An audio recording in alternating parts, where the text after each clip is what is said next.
Blood urea क्या है, blood urea कैसे बनते हैं, ब्लड यूरिया नाइट्रोजन क्या है, इसके बारे में जानते हैं। मैं डॉक्टर नागेंद्र कुमार, आराधना हेल्थ क्लिनिक, मदनेश्वर स्थान, मधुबनी, बिहार। यूरिया प्रोटीन का एक विघटित भाग होता है। यूरिया प्रोटीन का एक विघटित भाग होते हैं, अर्थात इसका हमारे शरीर में कोई इस्तेमाल नहीं है। यूरिया का हमारे मानव शरीर में कोई इसका प्रयोग नहीं है। यह मूत्रमार्ग के द्वारा, मूत्र के द्वारा, पेशाब के द्वारा, जिसे यूरिन के द्वारा हमारे शरीर से बाहर निकाला जाता है, वो बाहर हो जाता है। अब हम जानते हैं यूरिया का फॉर्मेशन कैसे हो जाता है, ये कैसे हमारे शरीर में तैयार हो जाते हैं।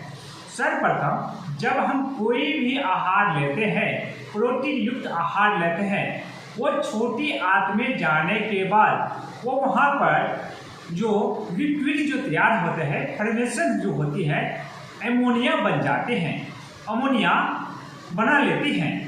तब वो एमोनिया रक्त के द्वारा परिवहन के होकर, रक्त के द्वारा मिलकर वो हमारे लीवर तक चली जाती है।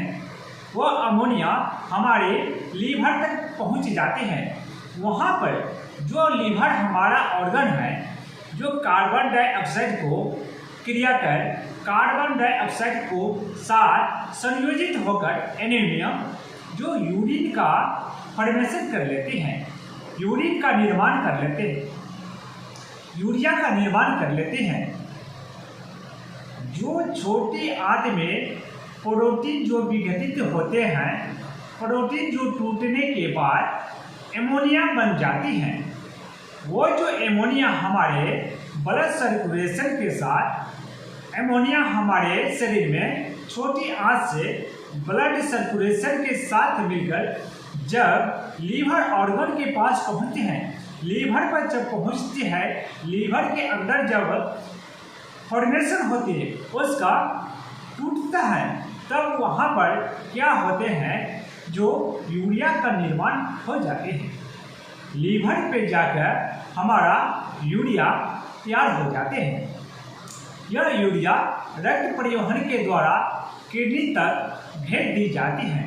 इस यूरिया को रक्त परिवहन के द्वारा रक्त के साथ किडनी तक इसको पहुंचाया जाता है, किडनी तक भेज दिया जाता है।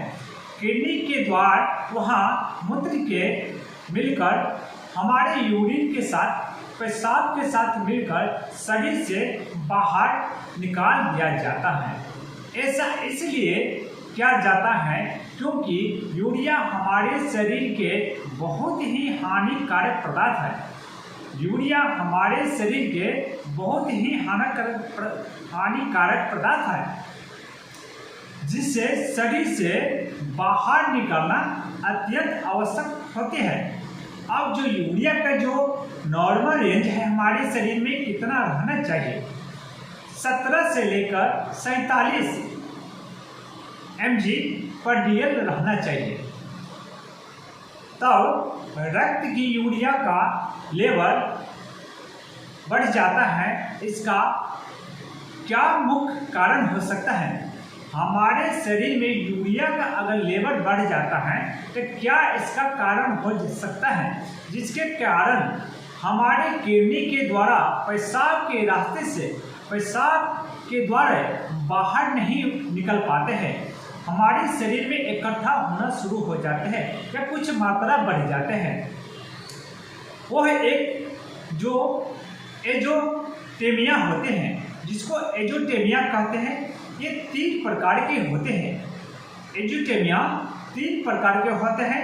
जो प्रीरिनल एरोटोमिया, हमारे किडनी का पहले के भाग पर प्रीरिनल एरोटोमिया कहते हैं। रीनल एरोटोमिया जो हमारे किडनी के अंदर, नेफ्रॉन के अंदर जो काम होते हैं, और रीनल एरोटोमिया कहते हैं। पोस्ट रीनल एरोटोमिया जो हमारे किडनी के निचले हिस्से के भाग, किडनी से बाहर जो यूरिया रहते हैं, इकट्ठा हो जाते हैं, इसको पोस्ट रीनल एजियोटोमिया कहते हैं। इसी तरह के सभी प्रकार की प्रजाति के बारे में, तत्वों के बारे में, ऑर्गन के बारे में और बीमारी के बारे में जानकारी प्राप्त करते हैं। मेरा चैनल महेंद्र महतो, मैं डॉक्टर नागेंद्र कुमार, आराधना हेल्थ क्लिनिक, मदनेसर स्थान। सभी देशवासियों को सलाम, नमस्कार, जय हिंद।